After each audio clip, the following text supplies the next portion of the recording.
Hello everyone, welcome back to another video. आज के इस वीडियो में हम वन शॉट रिवीजन करेंगे मैट्रिक्स का। मैट्रिक्स क्या होती हैं, टाइप्स ऑफ मैट्रिक्स के बारे में हम जानेंगे, addition and subtraction of matrix, multiplication of matrix के बारे में भी हम जानेंगे एंड ट्रांसपोज और ट्रेस का मतलब भी समझेंगे। ये एक बेसिक रिवीजन रहेगा मैट्रिक्स का। तो आइए देखते हैं क्या होते हैं हमारे पास मैट्रिक्स। हमारे पास एक रेक्टेंगुलर फॉर्म के अंदर एक एरे होता है, उसे ही हम मैट्रिक्स कहते हैं। इस तरीके से हम एक ब्रैकेट टाइप डिनोट कर कर मैट्रिक्स को डिनोट कर सकते हैं। मैट्रिक्स में हमारे पास अलग अलग एलिमेंट्स होते हैं, 1 2 3 एंड 4 5 6। ये हमारे पास एक बेसिक मैट्रिक्स का एग्जांपल हो गया। नाउ हमारे पास ये मैट्रिक्स है। यहाँ पर हमारे पास कितनी रोज़ हैं? 2 रोज़ हैं एंड हम कॉलम्स देख सकते हैं, हमारे पास 3 कॉलम्स हैं। तो इसे ही हम ऑर्डर ऑफ मैट्रिक्स कहते हैं। तो ऑर्डर ऑफ मैट्रिक्स को हम 2 क्रॉस 3 इस तरीके से लिख सकते हैं, बिकॉज हमारे पास 2 रोज़ हैं एंड 3 कॉलम्स हैं। तो आइए, तो हम ऑर्डर ऑफ मैट्रिक्स को किस तरीके से लिखते हैं? Order is equals to m cross n। यहाँ पर हम प्रोडक्ट फाइंड नहीं करते, हम सिर्फ m क्रॉस n ही लिखते हैं कि हमारे पास कितने रोज़ हैं, कितने कॉलम्स हैं, वो हम डिनोट करते हैं ऑर्डर ऑफ मैट्रिक्स से। नाउ इस मैट्रिक्स के अंदर जो ये मेंबर्स होते हैं हमारे पास, उन्हें हम एलिमेंट्स बोलते हैं। इन मेंबर्स को हम एलिमेंट्स बोलते हैं मैट्रिक्स का।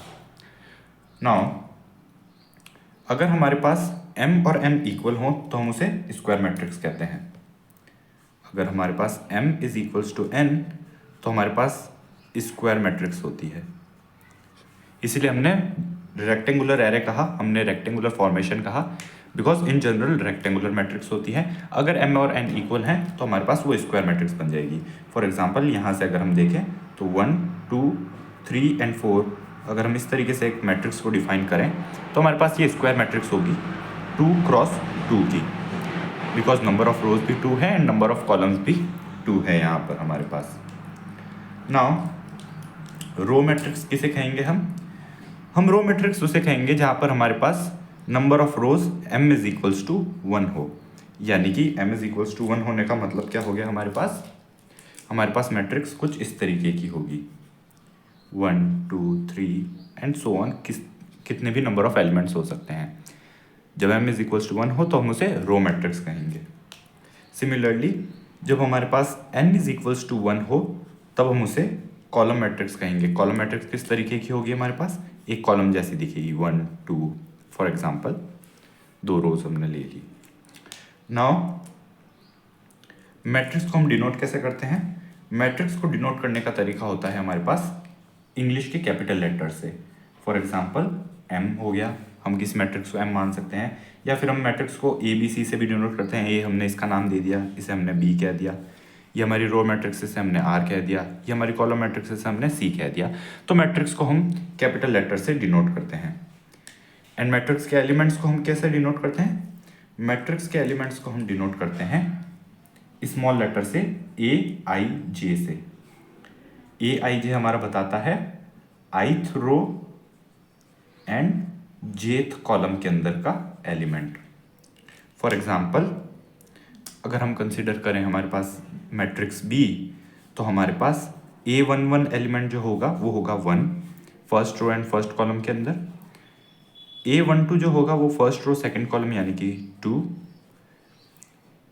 एंड A21 जो होगा वो होगा हमारे पास first column and second row के अंदर, second row and first column is equals to 3, and जो हमारा A22 होगा वो होगा सेकंड रो सेकंड कॉलम के अंदर एलिमेंट नंबर 4। तो इस तरीके से हम एलिमेंट्स को डिनोट कर सकते हैं। तो हमने रो मैट्रिक्स देखी, हमने कॉलम मैट्रिक्स देखी, हमने स्क्वायर मैट्रिक्स भी देखी। नाउ जीरो मैट्रिक्स क्या होती है? अगर AIJ हमारे पास 0 है फॉर ऑल I, J, तो हम कहेंगे हमारे पास जीरो मैट्रिक्स है। जीरो मैट्रिक्स को हम O से भी डिनोट करते हैं। एंड जीरो मैट्रिक्स हमारे पास सिंपली क्या होगी? जहाँ पर हमारे पास सारे एलिमेंट्स 0 हैं। फॉर एग्जाम्पल अगर हम 2 क्रॉस 2 की जीरो मैट्रिक्स लें तो 0 0 0 0, ये हमारे पास 2 क्रॉस 2 की एक जीरो मैट्रिक्स हो गई है, 2 क्रॉस 2 की। नाउ अगर हमारे पास सिंपली इसी तरीके से हम अगर 3 क्रॉस 3 की जीरो मैट्रिक्स करें तो हमारे पास 9 एलिमेंट्स होंगे, 0 0 0 0 0 0 0 0 0 0 0 0 0 0। इस तरीके से हमारे पास 3x3 की जीरो मैट्रिक्स होगी। तो ये हमारे पास जीरो मैट्रिक्स हुई। नाउ आइडेंटिटी मैट्रिक्स क्या होती है हमारे पास? आइडेंटिटी मैट्रिक्स को हम आई से डिनोट करते हैं एंड आइडेंटिटी मैट्रिक्स के अंदर हमारे पास कुछ इस तरीके से होती है 1 0 0 1, यानी कि हमारे पास जो प्रिंसिपल डायगोनल होती है वहाँ पे एलिमेंट्स 1 होते हैं। अच्छा, तो जब हमारे पास स्क्वायर मैट्रिक्स होती है, for example m cross n की कोई हमारे पास स्क्वायर मैट्रिक्स है, तो यहाँ पर हमारे पास जहाँ पे भी ai होता है, यानी कि i is equals to j जब होता है हमारे पास, उसे हम कहते हैं प्रिंसिपल डायगोनल। प्रिंसिपल यानी कि एक तरीके से हमारी मेजर जो हमारे काम आती है उसे हम प्रिंसिपल डायगोनल कहते हैं। अगर प्रिंसिपल डायगोनल में सारे एलिमेंट्स 1 हो, 1 1 1, एंड बाकी सभी एलिमेंट्स हमारे पास 0 हो, 0 0 0 0 0 0 0 0 0 एंड 0 एंड 0 एंड 0, तो हमारे पास ये मिलती है आइडेंटिटी मैट्रिक्स। इसे ही हम आइडेंटिटी मैट्रिक्स कहते हैं। तो आई होप आपको क्लियर हो प्रिंसिपल डायगोनल किसे कहते हैं। एंड प्रिंसिपल डायगोनल के जो एलिमेंट्स होते हैं उन्हें हम डायगोनल एलिमेंट्स कहते हैं। नाउ हमने देखा जीरो मैट्रिक्स किसे कहते हैं एंड आइडेंटिटी मैट्रिक्स किसे कहते हैं। जो जीरो मैट्रिक्स होती है हमारी, उसे ही हम नल मैट्रिक्स भी बोलते हैं। नल का मतलब भी जीरो होता है। एंड आइडेंटिटी मैट्रिक्स को हम यूनिट मैट्रिक्स भी बोलते हैं। यूनिट का मतलब 1 ही होता है। नाउ इक्वल मैट्रिक्स किसे कहेंगे हम? इक्वल मैट्रिक्स हम तब कहते हैं जब सभी एलिमेंट्स इक्वल हों, यानी कि अगर हमारे पास एक मैट्रिक्स है A is equals to AIJ, हम मैट्रिक्स को इस तरीके से भी डिनोट कर सकते हैं। एंड अगर हमारे पास मैट्रिक्स है B is equals to BIJ, capital B denote कर रहा है मैट्रिक्स को एंड स्मॉल b जो है वो हमारे डिनोट कर रहा है एलिमेंट्स को, तो हम कहेंगे A is equals to B if and only if AIJ is equals to BIJ for all i, j, यानी कि सभी i, j के लिए AIJ एंड BIJ इक्वल होने चाहिए, यानी कि सभी एलिमेंट्स, सभी कॉरस्पॉन्डिंग एलिमेंट्स इक्वल्स होने चाहिए, यानी A11 इक्वल टू B11, यानी कि अगर मैट्रिक्स के अंदर फर्स्ट एलिमेंट ये है तो सेकंड मैट्रिक्स में भी फर्स्ट एलिमेंट यही होना चाहिए। तो कुल मिला के एग्जैक्टली सेम मैट्रिक्स ही होंगी, उन्हें ही हम इक्वल मैट्रिक्स कहते हैं। नॉट डायगोनल मैट्रिक्स किसे कहते हैं हमने यहाँ पर आइडेंटिटी मैट्रिक्स में देखा कि जो प्रिंसिपल डायगोनल होती है वहाँ पे 1 होता है एलिमेंट। नाउ डायगोनल मैट्रिक्स हमारे पास वो होती है जहाँ पर प्रिंसिपल मैट्रिक्स के अलावा, प्रिंसिपल डायगोनल के अलावा सभी एलिमेंट्स हमारे पास 0 हों, यानी कि जो हमारी आइडेंटिटी मैट्रिक्स है वो हमारा स्पेशल केस हो गया डायगोनल मैट्रिक्स का, special type of diagonal matrix हो गई हमारे पास। तो कुल मिला के डायगोनल मैट्रिक्स हमारे पास क्या होगी? अगर इसी मैट्रिक्स में हम चेंजेस करके इसे डायगोनल मैट्रिक्स बनाना चाहें तो फॉर एग्जांपल अगर हम इसे 4 कर दें, इसे 5 कर दें, इसे 6 कर दें, इसे 8 कर दें, तो हमारे पास ये जो मैट्रिक्स है ये डायगोनल मैट्रिक्स है, बिकॉज प्रिंसिपल डायगोनल के अलावा सभी एलिमेंट्स 0 हैं। एंड हमने ये भी देखा कि अगर यहाँ पर इन एलिमेंट्स की जगह 1 हो तो यानी कि ये जो हमारी मैट्रिक्स होगी वो हमारे पास आइडेंटिटी मैट्रिक्स हो जाएगी। तो यानी कि आइडेंटिटी मैट्रिक्स जो है वो डायगोनल मैट्रिक्स का स्पेशल केस हुआ हमारे पास। नाउ सिमेट्रिक मैट्रिक्स क्या होती है, आइए देखते हैं। सिमेट्रिक मैट्रिक्स हमारे पास ऐसी मैट्रिक्स होती है जहाँ पे AIJ is equals to AJI for all i, j, यानी कि सभी i, j के लिए AIJ एंड AJI इक्वल होने चाहिए। अब यहाँ पर ध्यान देने वाली बात यह भी है कि जो डायगोनल मैट्रिक्स है एंड स्क्वायर मैट्रिक्स है एंड स्क्यू सिमेट्रिक मैट्रिक्स है एंड सिमेट्रिक मैट्रिक्स है, वे स्क्वायर मैट्रिक्स की ही स्पेशल टाइप्स होंगी। बिकॉज अगर आपके पास में रेक्टेंगुलर मैट्रिक्स है m क्रॉस n की, फॉर एग्जांपल 2 क्रॉस 3 की, तो यहाँ पर आप डायगोनल फाइंड आउट नहीं कर सकते। ये हमारी प्रिंसिपल डायगोनल नहीं है, ना ही ये हमारी प्रिंसिपल डायगोनल है। तो ध्यान देने वाली बात यह है डायगोनल मैट्रिक्स क्या होती है, वो भी एक स्क्वायर मैट्रिक्स होती है एंड सिमेट्रिक मैट्रिक्स भी एक स्क्वायर मैट्रिक्स होती है। ना सिमेट्रिक मैट्रिक्स का एक अगर एग्जाम्पल हम देखना चाहें तो अगर हमने कहा A1 मैट्रिक्स ली 1 2 2 एंड 4, तो ये हमारी सिमेट्रिक मैट्रिक्स है। सिमेट्रिक मैट्रिक्स इसलिए because AIJ is equals to AJI, यानी कि अगर हम लें A1 2 तो वो हमारे पास क्या है 2, फर्स्ट रो में सेकंड कॉलम पे एलिमेंट 2 है। एंड हमारा जो A21 है यानी सेकंड रो में फर्स्ट कॉलम पे एलिमेंट है वो भी A21 है, तो यानी कि ये हमारी सिमेट्रिक मैट्रिक्स हुई हमारे पास। नाउ अब हम समझते हैं स्क्यू सिमेट्रिक मैट्रिक्स क्या होती है। स्क्यू सिमेट्रिक मैट्रिक्स हमारे पास ऐसी होती है जहां पर हमारे पास Aij is equals to minus AJI for all I, J except I is equals to J। यानी कि अगर हम इसी मैट्रिक्स की बात करें, इसी तरीके से मैट्रिक्स बनाना चाहें तो हमारे पास स्क्यू सिमेट्रिक मैट्रिक्स कुछ इस तरीके से होगी A1 -2 2 एंड 4। अब यहाँ पर ये स्क्यू सिमेट्रिक इसलिए है because I is not equal to J, यानी प्रिंसिपल डायगोनल के अलावा जो भी एलिमेंट्स हैं वो एक दूसरे के नेगेटिव फॉर्म के अंदर होंगे, तो इसे ही हम स्क्यू सिमेट्रिक मैट्रिक्स कहते हैं। आइए अब समझते हैं स्पार्स मैट्रिक्स क्या होती है। एक स्पार्स मैट्रिक्स हमारे पास ऐसी मैट्रिक्स होती है जिसके अंदर most of the elements zero हों। जब most of the element zero होते हैं तब हम उसे स्पार्स मैट्रिक्स कहते हैं। ट्रायंगुलर मैट्रिक्स देखते हैं हम क्या होती है।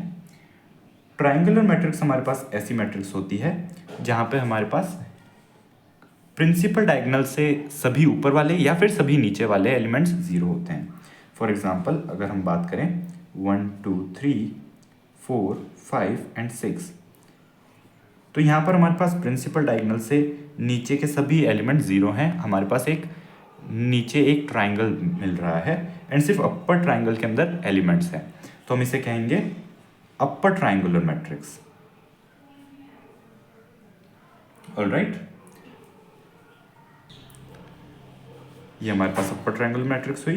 एंड सिमिलरली अगर हम एक मैट्रिक्स इस तरीके से बनाए 1 2 3 4 5 6 0 0 0, तो हमारे पास ये जो मैट्रिक्स हमें मिली उसे हम लोअर ट्राइंगुलर मैट्रिक्स कहेंगे, बिकॉज यहाँ पर लोअर ट्राइंगल बन रहा है एंड अपर जो हमारे प्रिंसिपल डायगोनल है उसके अबव जो एलिमेंट्स है वो सभी हमारे पास जीरो हैं। अगेन जो ट्राइंगुलर मैट्रिक्स है वो भी हमारे पास special case of square matrix है। आप देख सकते हैं स्क्वायर मैट्रिक्स होगी, वहीं पर हमारे पास डायगोनल मिलेगी एंड वहीं पर हम अपर या lower triangular matrix find out कर सकते हैं। स्केलर मैट्रिक्स क्या होती है। स्केलर मैट्रिक्स अगेन हमारे पास एक डायगोनल मैट्रिक्स होती है स्पेशल टाइप की। अगर हमारे पास सभी जो डायगोनल एलिमेंट्स हैं वो जीरो हैं, वो सेम हैं, इक्वल हैं, एंड जो नॉन डायगोनल एलिमेंट्स हैं हमारे पास वो अगर जीरो हों तब हम उसे कहेंगे स्केलर मैट्रिक्स। एंड आप एक और बात देख सकते हैं, अगर हमारे पास मैट्रिक्स के अंदर एक प्रॉपर्टी होती है कि अगर हम मैट्रिक्स में से किसी एलिमेंट को कॉमन लेना चाहें तो वो सभी एलिमेंट्स में से हमारे पास कॉमन आता है। यानी कि अगर हम मैट्रिक्स को किसी नंबर से मल्टीप्लाई करें तो सभी एलिमेंट्स उस नंबर से मल्टीप्लाई होंगे। तो अगर फॉर एग्जांपल हम 4/4 से मल्टीप्लाई करें इस मैट्रिक्स को, तो हमारे पास 4/4 का मतलब क्या हुआ, 4/4 1 ही हुआ, तो इजीली कर सकते हैं। ना 1/4 जब मल्टीप्लिकेशन में जाएगा इस मैट्रिक्स के तो आप देखेंगे 4 कैंसल आउट हो जाएगा, सभी एलिमेंट्स मल्टीप्लाई होंगे, 0 तो एज इट इज रहेंगे, तो 1 1 एंड 1 बाकी सभी एलिमेंट्स 1 हो जाएंगे। तो हमारे पास 4i3 क्या डिनोट कर रही है, identity matrix of order 3, because यहाँ पर हमारे पास 1 2 एंड 3 थे, 3 रोज 3 कॉलम्स थे, तो 4i3, तो हमारे पास 4i3 इस टाइप की मैट्रिक्स बन रही है। तो यानी सभी स्केलर मैट्रिक्स को हम ki से डिनोट कर सकते हैं। तो स्केलर मैट्रिक्स का मतलब ये होता है हमारे पास। नाउ ट्रांसपोज ऑफ मैट्रिक्स देखते हैं पहले एंड ट्रेस देखते हैं, उसके बाद हम एडिशन सब्ट्रैक्शन के बारे में बात करेंगे। नाउ ट्रांसपोज ऑफ मैट्रिक्स को हम AT से डिनोट करते हैं एंड AT होती है हमारे पास AJI, यानी कि हमारे पास जो matrix A equals to IJ थी, AIJ, उसमें हमने एलिमेंट्स को रिवर्स कर दिया तो हमारे पास ट्रांसपोज मैट्रिक्स हमें मिल जाती है। नाउ ट्रांसपोज मैट्रिक्स का अगर एग्जांपल हम देखना चाहें तो हमारे पास सामने ही पड़ा है एक एग्जांपल। डायगोनल्स तो सेम रहेगी because I equals to J होगी तभी हमें डायगोनल एलिमेंट्स मिलेंगे, तो हमारे पास डायगोनल सेम है, बट हमारे पास जो कॉरस्पॉन्डिंग रो एंड कॉलम्स के एलिमेंट है वो रिवर्स हैं। यानी जो हमारे पास A12 था यहाँ पर वो यहाँ पर A21 हो गया है, यानी कि A12 जो था वो हमारा A21 बन चुका है, रिवर्स हो चुके हैं, इसे हम ट्रांसपोज मैट्रिक्स कहते हैं। यानी कि ट्रांसपोज मैट्रिक्स में हम एक तरीके से मैट्रिक्स को फ्लिप कर रहे हैं इस तरीके से, जो हमारी रोज थी उन्हें हमने कॉलम्स बना दिया है, जो हमारी फर्स्ट रो थी वो हमारी फर्स्ट कॉलम है 1 2 3, तो हमारी फर्स्ट कॉलम बन चुकी है 1 2 3। जो हमारी सेकंड रो थी 0 4 5, वही हमारी सेकंड कॉलम बन चुकी है 0 4 5। जो हमारी थर्ड रो थी वो थर्ड कॉलम बन चुकी है 0 0 6। तो इस तरीके से हम मैट्रिक्स का ट्रांसपोज फाइंड कर सकते हैं फ्लिप करके। नाउ अब हम समझते हैं कि हमारे पास ट्रेस ऑफ अ मैट्रिक्स क्या होता है। Now trace of a matrix हमारे पास होता है जो भी हमारे डायगोनल एलिमेंट्स हैं उनके सम को हम ट्रेस कहते हैं। अगेन यहाँ पर ध्यान देने वाली बात यह है कि हमारे पास ट्रेस जो होगा वो स्क्वायर मैट्रिक्स का ही हमें मिलेगा, बिकॉज हम जानते हैं स्क्वायर मैट्रिक्स में ही हमें प्रिंसिपल डायगोनल मिलेगी। तो ट्रेस जो होता है मैट्रिक्स का, ट्रेस उसे हम लिख सकते हैं TRA से, TR डिनोट्स ट्रेस। एंड जैसा कि हमने ट्रांसपोज में देखा, ट्रांसपोज में A⁻T हमारा ट्रांसपोज डिनोट करता है, ये स्टैंडर्ड वे होता है। नॉट ट्रेस जो होता है वो होता है TRA, trace of A is equals to summation I is equals to 1 to n AII। यहाँ पर n क्या है, ऑर्डर है हमारा, यानी कि अगर हमारी 3 ऑर्डर की मैट्रिक्स है तो यहाँ पर हमारे पास A11 A22 A33 तक चलेगा। तो इस तरीके से हम ट्रेस को नंबर ऑफ जो भी हमारी डायगोनल में एलिमेंट्स हैं उनके सम को लिखते हैं। फॉर एग्जांपल अगर हम यहाँ पर जीरो मैट्रिक्स के ट्रेस की बात करें तो वो उसका ट्रेस हमें हमेशा जीरो मिलेगा। अगर हम आइडेंटिटी मैट्रिक्स की बात करें तो उसका ट्रेस हमें ऑर्डर के इक्वल मिलेगा, बिकॉज सभी एलिमेंट्स इक्वल हैं। तो यहाँ पर ऑर्डर 2 है तो हमें ट्रेस क्या मिलेगा, 1 + 1 2। एंड अगर हम 3x3 की एक स्क्वायर मैट्रिक्स की बात करें आइडेंटिटी मैट्रिक्स की, तो उसका ट्रेस हमें 3 मिलेगा। नाउ अगर हम यहाँ पर फॉर एग्जांपल इस मैट्रिक्स को देखना चाहें तो इस मैट्रिक्स का जो ट्रेस होगा हमारे पास वो किसके इक्वल होगा, 1 + 4 5 के इक्वल होगा। तो इस तरीके से हम सिंपली ट्रेस को फाइंड आउट कर सकते हैं। नाउ आइए देखते हैं एडिशन एंड सब्ट्रैक्शन कब पॉसिबल होगा मैट्रिक्स का। नाउ एडिशन एंड सब्ट्रैक्शन जो होता है मैट्रिक्स का वो तभी पॉसिबल होता है जब ऑर्डर हो दोनों का इक्वल हो, यानी कि A + B, यहाँ पर A एंड B हमारी मैट्रिक्सेस हैं, is defined if and only if, वो तभी डिफाइंड होगा if order of A is equals to order of B। यानी कि अगर हमारे पास A अगर 2x3 की मैट्रिक्स अगर हम लें फॉर एग्जांपल 1 2 3 4 5 6, एंड अगर B अगर हमें A + B फाइंड करना है तो हमारे पास B भी 2x3 की मैट्रिक्स ही होनी चाहिए, जो कि हो सकती है कुछ भी, फॉर एग्जांपल माइनस में भी हो सकती है, -1 2 3 एंड -4 5 6, इस तरीके से भी हमारे पास ये हो सकती है ना। जब ऑर्डर इक्वल रहेंगे दोनों के तभी हमारे पास A + B डिफाइंड होगा, एंड A + B क्या होगा, जो भी कॉरस्पॉन्डिंग एलिमेंट्स होंगे उनका सम। तो आइए हम A + B फाइंड आउट करके देखते हैं क्या होता है हमारे पास। तो हमारे पास A + B जो होगा वो होगा इक्वल टू 1 - 1 हमारे पास क्या हुआ 0, 4 - 4 हुआ 0, 2 + 2 हुआ हमारे पास 4, 3 + 3 हुआ हमारे पास 6, 5 + 5 हुआ 10 एंड 6 + 6 हुआ हमारे पास 12। तो इस तरीके से हमारे पास ऑर्डर ऑफ ये हमारे पास एडिशन आ गया है दो मैट्रिसेस का। सिमिलरली जो सब्ट्रैक्शन होगा वो भी तभी डिफाइंड होगा, A - B is also defined if and only if order of A is order of B। अब इसका मतलब ज़रा समझ के देखते हैं। अगर हमारे पास कोई C मैट्रिक्स हो 2x2 मैट्रिक्स, या फिर 2x1 मैट्रिक्स हो हमारे पास फॉर एग्जांपल 1 and 4, तो क्या हम A + C फाइंड आउट कर सकते हैं? क्या हम A + C फाइंड आउट कर सकते हैं? नहीं कर सकते हम A + C find out, because हमारे पास फर्स्ट जो मैट्रिक्स है यहाँ पर हमारे पास 3 रोज हैं, 3 कॉलम्स हैं, बट जो हमारी C मैट्रिक्स है उसके अंदर हमारे पास सिर्फ एक ही कॉलम है, इसलिए हम इनका जो सम है वो फाइंड आउट नहीं कर सकते। It doesn't exist, it is not defined for matrix. हमने मैट्रिक्स के लिए इसे डिफाइन किया ही नहीं है अभी तक। नाउ मैट्रिक्स एडिशन के बारे में कुछ बातें समझ लेते हैं हम। मैट्रिक्स A + B यानी कि एडिशन ऑफ मैट्रिक्स के बारे में क्या क्या प्रॉपर्टीज होती है मैट्रिक्स एडिशन की। नाउ मैट्रिक्स एडिशन की सबसे पहली प्रॉपर्टी की अगर हम बात करें तो वो ये रहेगी हमारे पास कि जो मैट्रिक्स एडिशन होता है वो हमारे पास एसोसिएटिव होता है। एसोसिएटिव यानी कि ए प्लस बी प्लस सी जो होगा मैट्रिक्स का हमारे पास, अगर हम उसका ऑर्डर चेंज भी कर दें एडिशन का, तो भी हमारे पास जो मैट्रिक्स का सम आएगा वो सेम ही आएगा। ब्रैकेट चेंज करने का अर्थ है कि हम यहाँ पर ऑर्डर चेंज करें। पहले हमने बी प्लस सी को ऐड किया, फिर ए प्लस जो भी सम था उसे ऐड किया, तो हमारे पास ऑर्डर चेंज करने से एडिशन पे डिफरेंस नहीं आएगा। ये सबसे पहली प्रॉपर्टी हुई हमारे पास। सेकेंड प्रॉपर्टी होती है हमारे पास कि जो मैट्रिक्स एडिशन होता है वो हमारे पास, उसके लिए हमारे पास कम्यूटेटिव होता है, यानी कि a प्लस बी जो होगा हमारा वो b प्लस ए के इक्वल होगा। यानी कि अगर आप a प्लस बी करें या b प्लस ए करें, मैट्रिक्स का जो एडिशन होगा वो हमारे पास सेम ही रहेगा। थर्ड एक और बात हम समझते हैं कि हमारे पास मैट्रिक्स जो एडिशन होता है वहाँ पे एडिटिव आइडेंटिटी एग्जिस्ट करती है। a plus zero is equals to A. यहाँ पर ये हमारी आइडेंटिटी मैट्रिक्स है। जीरो क्या है हमारा? Zero matrix. ओ हमारा ओ से हम डिनोट करते हैं जीरो मैट्रिक्स, एंड मैट्रिक्स का ऑर्डर यहाँ पर वही है जो ए का ऑर्डर है।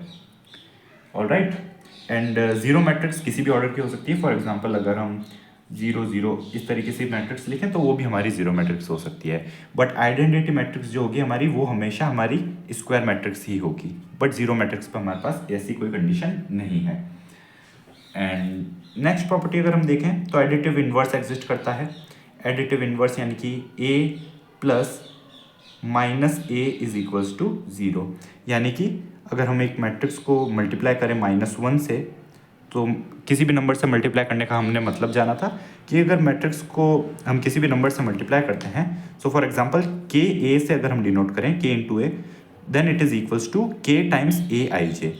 यानी कि मैथमेटिकली हम इसे इस तरीके से लिख सकते हैं कि सभी एलिमेंट्स उस एलिमेंट के से मल्टीप्लाई हो रहे हैं। फॉर एग्जांपल माइनस से मल्टीप्लाई करेंगे तो सभी एलिमेंट्स नेगेटिव हो जाएंगे। फॉर एग्जांपल अगर हम यहाँ पर 1 -2 2 4 देखें तो हमारे पास यहाँ पर जो नेगेटिव मैट्रिक्स बनेगी वो बनेगी -1 -2 +2 एंड -4। इस तरीके से हमारे पास नेगेटिव मैट्रिक्स बनेगी। ऑब्वियसली जब हम इनका सम फाइंड आउट करेंगे तो 1 - 1 0 होगा, 2 - 2 0 होगा, 4 - 4 0 होगा, -2 एंड +2 0 हो जाएगा। तो यानी कि हमारे पास जीरो मैट्रिक्स मिलेगी। यही हमारे पास एडिटिव इन्वर्स की प्रॉपर्टी है मैट्रिक्स मल्टीप्लिकेशन में। ऑल्सो हमने मल्टीप्लिकेशन अब देखा। अब मल्टीप्लिकेशन दो तरीके से हो सकता है। एक तो हो सकता है स्केलर एंड एक हो सकता है मैट्रिक्स। नो, स्केलर मल्टीप्लिकेशन हम देख चुके हैं।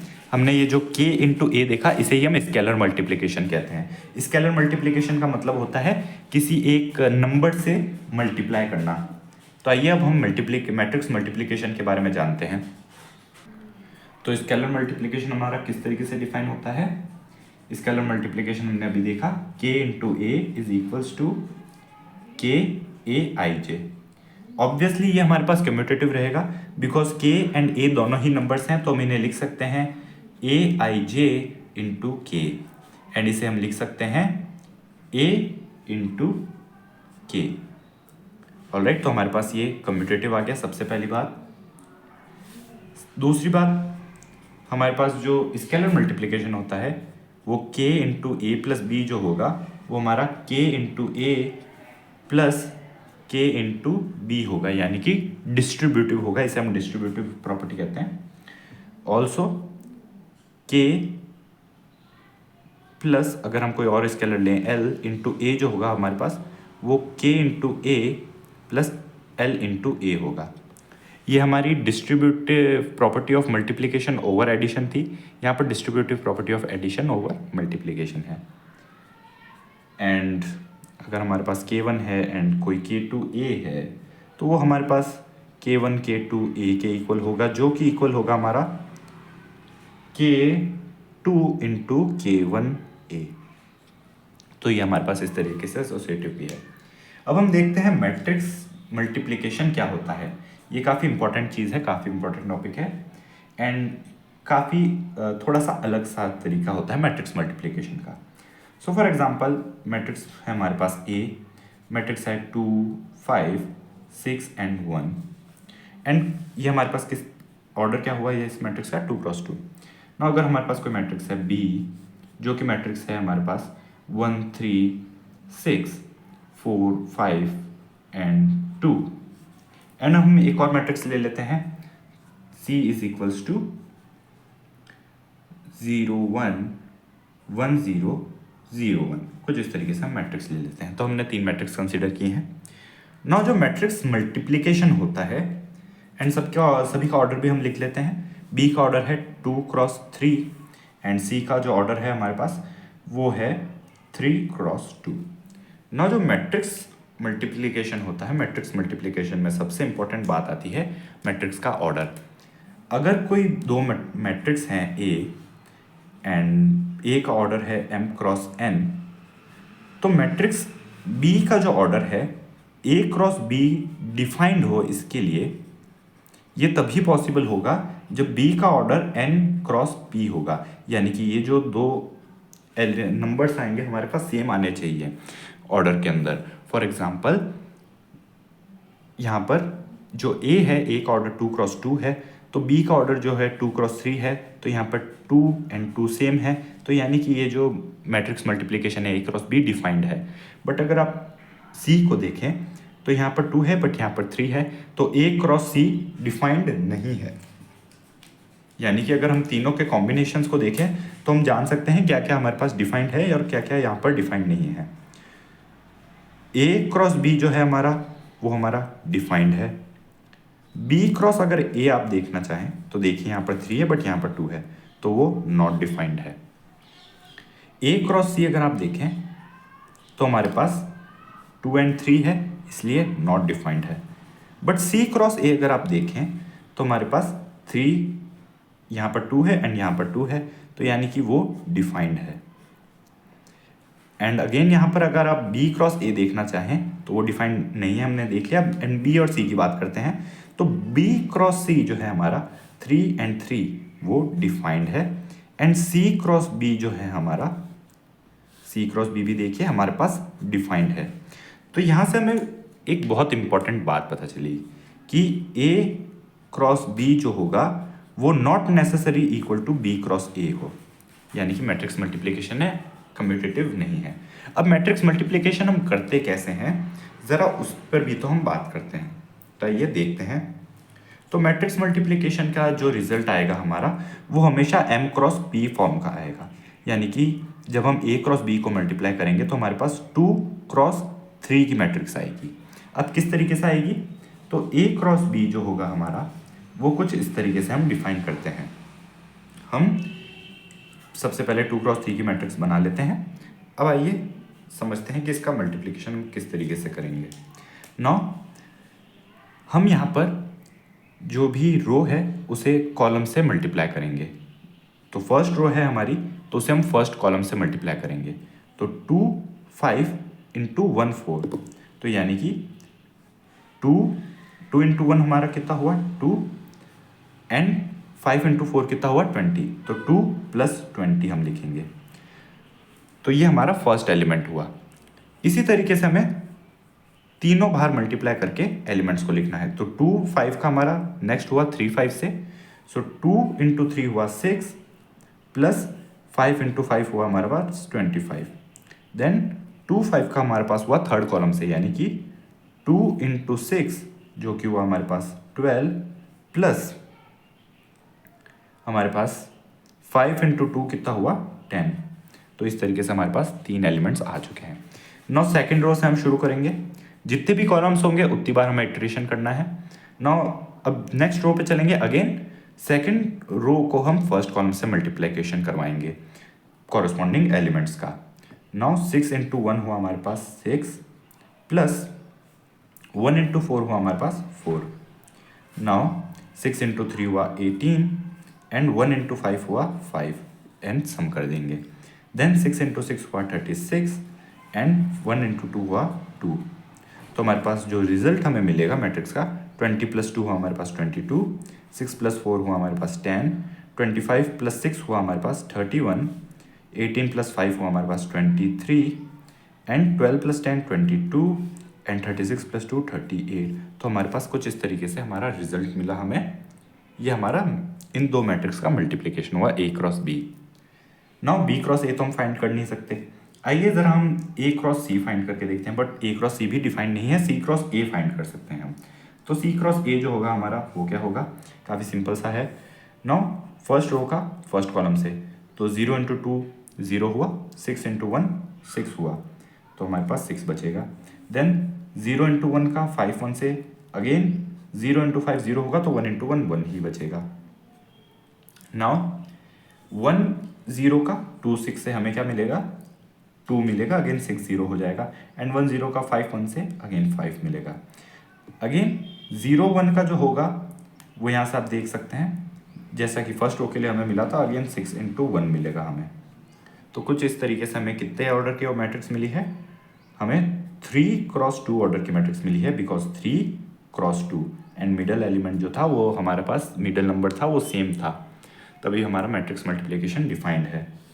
तो आइए अब ज़रा एक बार मैट्रिक्स मल्टीप्लिकेशन फाइंड आउट करके देखते हैं। हमारे पास जो ये मैट्रिक्स है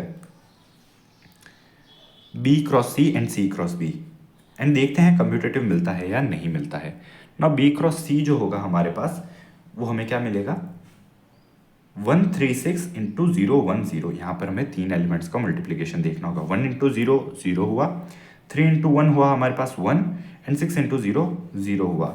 सो हमारे पास सिर्फ 3 ही बचेगा। देन 136 का हम सेकंड कॉलम से करवाएंगे।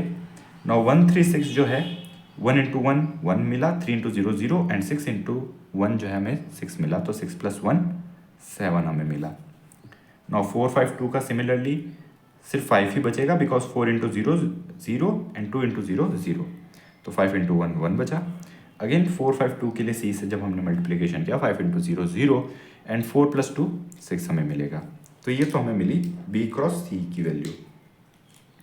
एंड अगर हम सी क्रॉस बी की वैल्यू देखना चाहें तो हमें मिलेगी C cross B is equals to, अब हमारे पास यहाँ पर 3 क्रॉस 3 की मैट्रिक्स मिलेगी, बिकॉज 3 क्रॉस 3, तो 0 इंटू 1 इंटू 1 4, तो सबसे पहले हमें मिला 4। एंड सिमिलरली जब हम इस तरीके से कैलकुलेशन करेंगे तो हमें मिलेगी 4 5 एंड 2, इस तरीके से मैट्रिक्स 0 इंटू 1, एंड देन जब हम 1 0 के लिए करेंगे तो हमें मिलेगी 1 3 6 एंड 4 5 2। तो इस तरीके से हमारे पास C cross B and B cross C जो है वो नॉट इक्वल टू है। अब एक और बात समझते हैं, जो हमारे पास मैट्रिक्स ए जो है इनटू जो मैट्रिक्स आई है, यानी आइडेंटिटी मैट्रिक्स, एंड ऑब्वियसली उसी ऑर्डर की जिस ऑर्डर की ए है, तो हमारे पास वो इक्वल्स टू हमेशा ए ही मिलेगी हमें। ये बात हमारे पास हमेशा ध्यान रखने की ज़रूरत है। नाउ डिफाइंड तभी होगा मैट्रिक्स मल्टीप्लिकेशन जब हमारे पास जो सेंटर एलिमेंट है वो सेम हो, हमने अभी देखा, एंड इसे हम कहते हैं कन्फॉर्मेबल। यानी कि अगर मैट्रिक्स मल्टीप्लिकेशन डिफाइंड है तो दोनों ही मैट्रिक्सेस को हम कहते हैं कन्फॉर्मेबल मैट्रिसेस, कन्फॉर्मेबल फॉर प्रोडक्ट। ठीक है, ये एक टर्मिनोलॉजी होती है हमारे पास यूज करने की। नाउ अगर हम यहाँ पर जैसे कि फॉर एग्जांपल हमने देखा बी क्रॉस सी, या फिर हमने फॉर एग्जांपल देखा बी को देखा हमारे पास, तो बी को जब हम मल्टीप्लाई करवाएंगे आइडेंटिटी मैट्रिक्स से, तो बी इंटू आई। नाउ बी इंटू आई कब डिफाइंड होगा, जब हमारे पास 3 क्रॉस 3 की ही मैट्रिक्स हो, अगेन 3 क्रॉस 3 की ही मैट्रिक्स हो हमारे पास। सो 3 क्रॉस 3 की जब मैट्रिक्स होगी तब हमारे पास इस तरीके से मल्टीप्लिकेशन डिफाइंड होगा। देखते हैं कि हमारे पास सेम मैट्रिक्स की वैल्यू मिलती है या फिर नहीं मिलती है। तो b is equals to 136 4 5 2 into हमें करना है 1 0 0 0 1 0 0 0 1 3 क्रॉस 3 की हम आइडेंटिटी मैट्रिक्स से मल्टीप्लिकेशन यहाँ पर फाइंड आउट करेंगे, एंड देखेंगे दोनों ही हमारे पास इक्वल आएंगे। नाउ 136 जो है हमारा, वो जब मल्टीप्लाई होगा तो सिर्फ 1 ही बचेगा हमारे पास, एंड सभी एलिमेंट्स 0 हो जाएंगे, तो हमारे पास 1 बचेगा। देन सेम काम हमारे पास 3 के लिए होगा, एंड 3, एंड सिमिलरली आप देखिए 6 जो है, देन 1 इंटू 0 जो है 0 होगा, 3 इंटू 0 0 होगा, 6 इंटू 1 हमारे पास 6 बचेगा, and so on. Similarly second row के लिए हमारे पास सेम मैट्रिक्स मिलेगी। इसलिए हमने कहा आइडेंटिटी मैट्रिक्स से जब हम मल्टीप्लाई करवाएंगे तो हमारे पास सेम ही एलिमेंट्स बचेंगे, सेम ही मैट्रिक्स हमारे पास बचेगी। नाउ अगर हमारे पास कोई ऐसी मैट्रिक्स है ए इंटू बी सच दैट दोनों का प्रोडक्ट आई आए, तब हम कहेंगे ए एंड बी जो है वो इन्वर्स मैट्रिक्स हैं, यानी कि A is inverse of B and B is inverse of A, and A into B जो होगा उसे इन्वर्स कहेंगे हम, बी को ए इन्वर्स भी लिखते हैं, B is equals to A inverse, और हम कह सकते हैं A is equals to B inverse. तो ये इन्वर्स होता है। इन्वर्स किस तरीके से निकालते हैं मैट्रिक्स का ये हम नेक्स्ट वीडियो में बात करेंगे। सो आज के वीडियो में हमने जाना मैट्रिक्स होती क्या है, मैट्रिक्स मल्टीप्लिकेशन क्या होता है, मैट्रिक्स एडिशन क्या होता है, ट्रायंगुलर मैट्रिक्स क्या होती है, रो मैट्रिक्स क्या होती है, डायगोनल मैट्रिक्स, एंड काफ़ी टर्मिनोलॉजीज एंड काफ़ी मैट्रिक्स के डेफिनेशंस के बारे में हमने सीखा। I hope you like this video. अगर आप चैनल पर नए हैं तो सब्सक्राइब ज़रूर कीजिएगा, वीडियो पसंद आए तो लाइक ज़रूर कीजिएगा, एंड मिलते हैं नेक्स्ट वीडियो में। तब तक के लिए take care and thanks for watching.